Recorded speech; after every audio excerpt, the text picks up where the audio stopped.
बोसोरफ्रोमबो बर' मिडियामनि जि फरायसालिफोर दङ बे फरायसालियाव बिजाबनि जेंनाखौ जों नुनो मोनबाय थायो। जों देग्लायबो बे एखे समस्याखौनो नुनो मोनदों। आसामनि गोबां जिल्लानि जि बर' मिडियामनि स्कुल दङ बे स्कुलाव दासिमबो बिजाब सहैयाखै। बबेबा जिल्लानि स्कुलाव जिअग्राफि मोनाखै, साइन्स मोनाखै, बबेबा जिल्लानि स्कुलाव मेथ्स मोनाखै, ससियेल साइन्स मोनाखै। तो बे जेंनाया दिनैनि गोदान बाथ्रा नङा।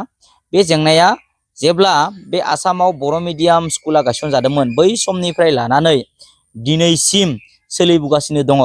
दिनैसिम बे समस्याया जोबनो नांगौमोन, नाथाय आसाम सरकारनि जि सोलोंथाइ बिफान, बे सोलोंथाइ बिफाननि जि लेहेमिया खामानि, बेनि थाखाय बे खामानिया दिनैसिम सोलिगासिनो दङ। दा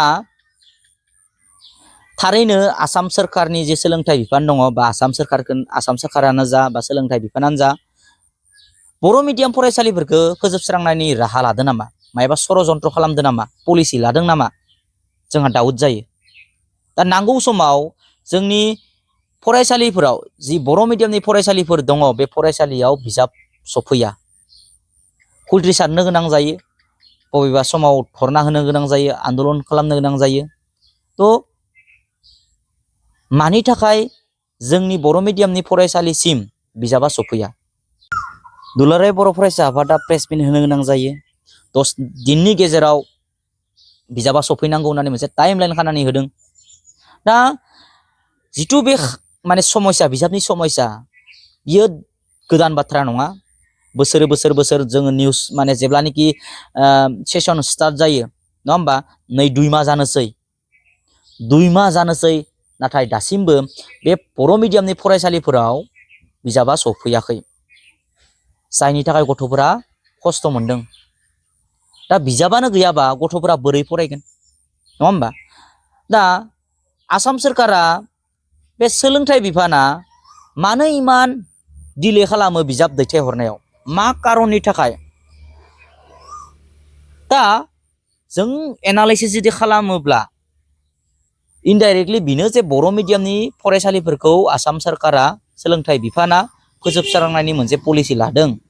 दा नोंथांमोना बिजाबनि जेंनाखौल' साननाङा। नांगौ समाव बिथांमोना दिनै फोरोंगिरि एपइन्टमेन्ट होआ, नांगौ समाव बेयाव फोरोंगिरि थिसना। दिनै बबेबा जिल्लानि एलपि स्कुलफोराव सिंगेल टिचार, बबेबा गैखाया, 0। दा जुदि बेयाव बे फरायसालियाव, बे एलपि स्कुलाव जुदि फोरोंगिरियानो गैयाबा बेयाव सोर माने पेरेन्टसा गावनि गथ'खौ बेयाव होनो?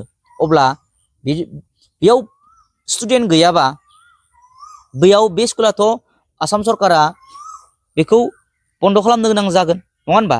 तो पलिसिया बेनो जानो हागौ आसाम सरकारा, सोलोंथाइ बिफाना बर' मिडियामनि फरायसालिखौ लासै फोजोबस्रांनायनि राहा लादों, षड़यन्त्र लादों, नङा होमबा?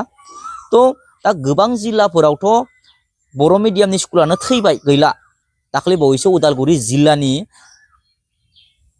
मामोन, कबिरालिनि सिङाव थानाय मा बाथाबारि ना मा गुदि फरायसालि, आं भिडिअखौ होदोंमोन, गोसोआव गैला।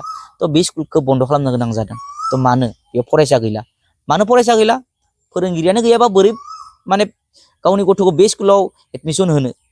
दा बे जोंनि बर' मिडियामनि फरायसालिफोराव बे जेंनाखौ जों नुनो मोनबाय थायो। नांगौ समाव बिजाब गैया, बिजाब मोना, नांगौ समाव फोरोंगिरि थिसना, नांगौ समाव इउनिफर्म सफैया। तो बेबायदि समस्याया दिनैनि तारिखाव गोदान नङा, बियो बोसोर माने सोलिबोगासिनो दङ, जेब्लानिफ्राय बर' मिडियामा जोंनि आसामाव गायसनजादों। दा आंनि सोंथिया बेनो दे आसाम सरकारा, सोलोंथाइ बिफाना जोंनि बर' मिडियामनि सोलोंसालिखौ फोजोबस्रांनायनि राहा लादों नामा, मायबा पलिसि लादों नामा? नोंथांमोना मा सानो? कमेन्ट सेक्सनाव जनायबानो